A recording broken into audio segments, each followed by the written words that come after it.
Well, greetings and good day. This is Christopher Freeze here again at Freeze Forge. This is the third video, and in this video I will be finishing my Seax. Let's get to it.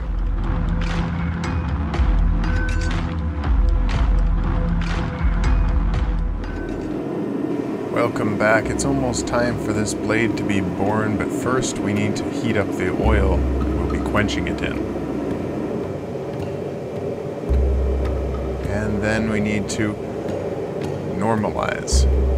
We do this by bringing the steel up to a non-magnetic state and letting it air cool 3 times.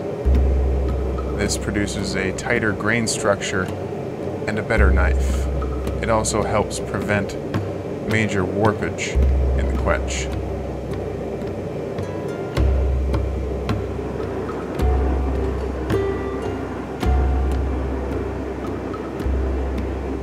This is a critical moment. Everything can go right or very, very wrong.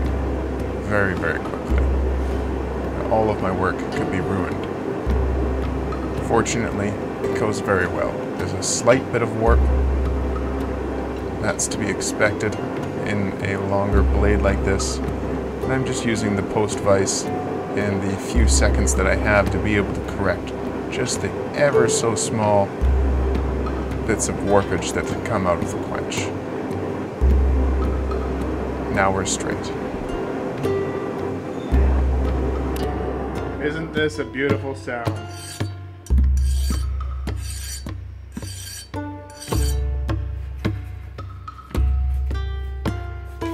The quenching of the blade in oil leaves a black residue that is very difficult to get off. I tried several different methods to finally be able to get it all off of the blade. I need to make sure that it's all off so that I can properly temper the blade, because if this oil residue is remaining, I'm not able to see what color the steel is turning, and therefore I'm not able to properly temper it. I don't really have a good way of doing this. I don't know what way works best. I just tried a bunch of different things until I finally got it all off through sheer persistence. But here we have it. It's all nice and shiny and ready to be tempered. I also notice that I have done a very good job of getting this to exactly where I wanted it to be. I'm trying to achieve a differential temper. I want a softer spine and a harder edge. My utilization of a propane torch here in this instance may have been ill-advised. In hindsight, it would have been much better and much more controlled if I were to have used the welding tip on my oxyacetylene welder. Unfortunately, this is what I went with, and the tempering didn't go perfectly. Although it did go fairly well, and the blade is tempered, but it wasn't as perfectly even as I had hoped. Another problem that I had was this grinder belt. This is a 6,000 grit belt, and what I was trying to do is avoid hours and hours of hand sanding by using this high finish belt. And what it did is it caused all these little lines, and it's not the first time that this belt has caused that. Here I am trying to get them out. I get most of them, but some are still visible at the mirror polish at the end when the blade's done. So I won't be using that belt again anymore. The hand sanding here that I'm doing, it took hours, but it was well worth it and somewhat therapeutic. It's hard work, but I enjoyed it. When I forged the steel for the bolster and for the spacer, I intentionally made it too big. It's far easier to try to bring something that's too large down to the size of something else than it is to do the opposite. this worked quite well, and it allowed me to shape the steel to match the handle. I had to be very careful not to accidentally allow it to overheat and burn my wood. That's a problem. I also had to be very careful not to actually grind the wood on the grinder. I don't want to do that yet.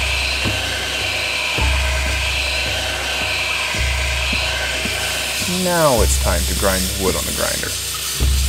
I don't have a better method of doing this. It took a little bit of time and a little bit of patience, but I finally got the handle shaped to what I wanted it to be. Now with everything all set and ready, it's time to etch my bolster and spacer. And while that's sitting in the vinegar, I can put the edge on my knife. That 6,000 grit belt didn't work very well for making the nice smooth finish, but it did sharpen it very well. Okay, so the etching is taking a little bit longer than I had hoped for.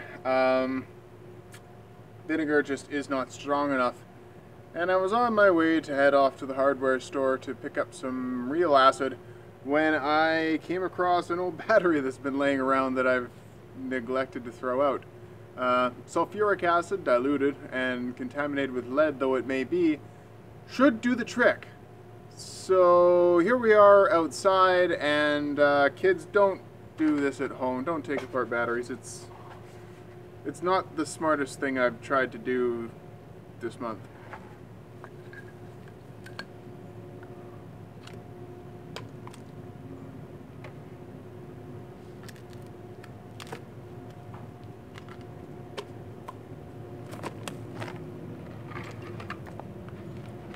Out with the old.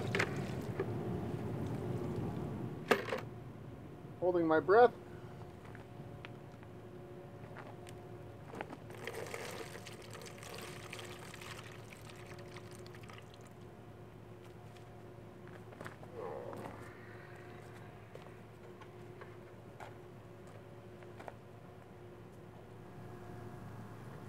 No change. Maybe the acid's too weak. Maybe I'm not leaving it in there long enough. Maybe I'm just a little bit tired of trying to jerry-rig this acid bath thing. So, we're gonna pick this up again tomorrow, and I'm gonna go pick up some actual acid that's gonna actually do what I want. Yeah. I used a combination of hydrogen peroxide and muriatic acid. It's violent, to say the least. Look at it. It works. It's very acidy. And it smells horrible. And looks like death. And probably is. Definitely don't get this on you. Or breathe it. And the etch reveals that it's not actually wrought iron, as I was led to believe. No, this is apparently something else. C'est la vie. But it looks good all put together on the blade. And here we are, dry assembled for the first time. I'm using 2-part epoxy in order to hold all of the pieces together. I'm not sure what a historically accurate glue would have been. I can imagine perhaps sap being utilized. I'm certain that there must have been some sort of recipe for all kinds of things like that that the Vikings would have used, but I'm not privy to that information. And 2-part epoxy honestly is going to be better than anything that they would have been able to come up back then. So I generously apply it to all pieces, to the tang. I make sure I fill the back of it, and make sure that this is going to be as strong as possible. The last thing that I would ever want to have happen is for my knife handle to break, like I have had happen in the past. So we're using ash for the handle. We're using two-part epoxy for the glue. There have been a lot of failed handling attempts in the past, and this one did not come without its challenges. As you can see, my clamp was not big enough, so I had to quickly improvise before the epoxy set. Now that 24 hours has passed and the epoxy has cured and the handle is permanently affixed, it's time to shape the handle to be where it's going to be when it's all done. This went fairly well with the 35 grit belt on my belt sander with the slack belt. No complaints.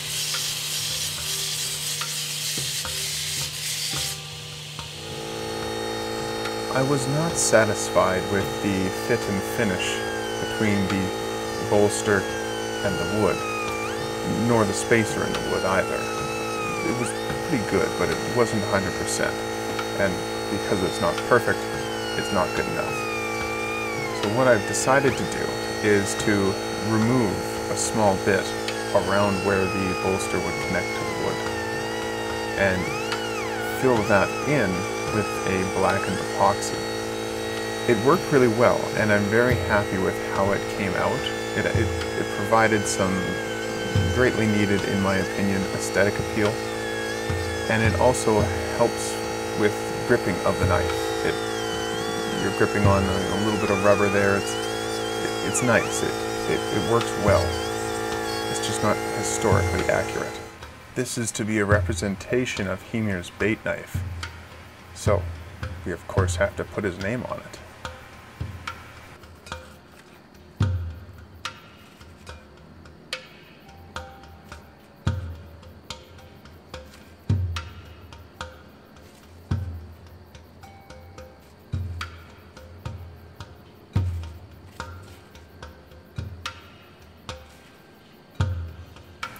This is simply charcoal that I've taken from the bottom of my bag, just fines, and crushed up and made into a very fine powder. And so I'm taking from that crushed up charcoal the finest powdery bits to be mixed here with my two-part epoxy. This is the same two-part epoxy that I used to glue the knife handle together.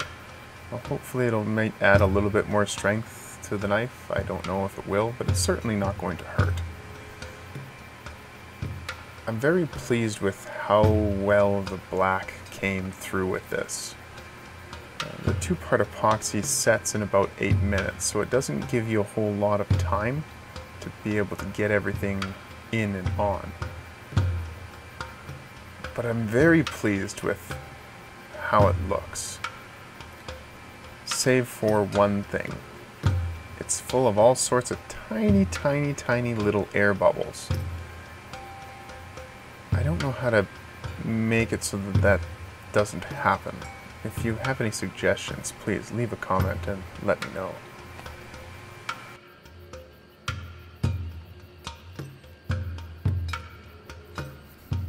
Much in the same way as I created the spacer in the bolster to be larger so that I could reduce it down to match that of the wood, I have done the same with the epoxy. There's more epoxy there than what there needs to be, allowing me to remove it all the way down to the point of matching up flush with the metal. The runes are written in, the handle is all sanded up to an 800 grit. This thing's looking good. The last thing it needs is 3 generous coats of linseed oil to seal in the handle and finish it. I love the smell of linseed oil. Smells like victory. I guess I decided that I hadn't quite sanded enough things in the making of this knife, so I took the finish all the way up to 2000 grit. Let me tell you, that's a lot of sanding. But the finished blade really did come out looking very nice. Well, here we are. My historical recreation of a Viking Seax is all complete. This is as exact as I can make Here's where I started with. We are exact. I'm very pleased with how everything has turned out. I quite like this knife. It's, I say with no ego, the best knife that I have made yet. And I'm very, very happy with it. I hope you enjoyed watching and seeing just how I made this. I'm going to be testing it, putting it through the ringer, making sure that it performs as it should. That'll be in the next video to come. Thank you very much for watching. May the Force serve you well.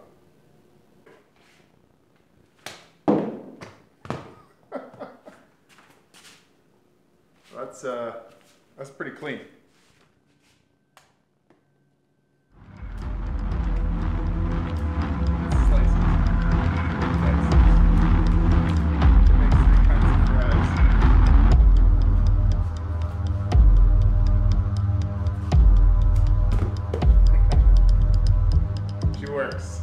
Works very well.